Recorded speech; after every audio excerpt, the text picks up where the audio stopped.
આજે વૈશાખ સુદ પાંચમના દિવસે પાટોત્સવ છે અને દરેક ઉત્સવ ઉજવવામાં આવે છે.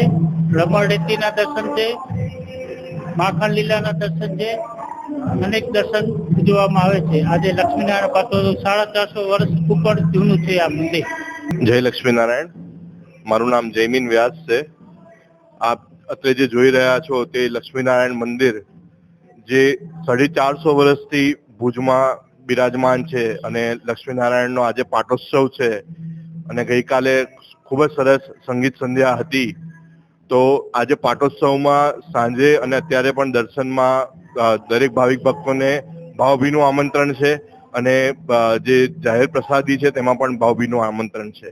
પાટોત્સવ દરમિયાન ગઈકાલે સંગીત સંધ્યા હતી, આજે સવારે વિષ્ણુ યાગ હવન હતો અને અત્યારે તમે જોઈ રહ્યા છો એ પ્રમાણે રમણ રેતી અને સુંદર મજાના વિવિધ ડેકોરેશનથી અમે લાવો ભક્તોને પહોંચાડી રહ્યા છીએ.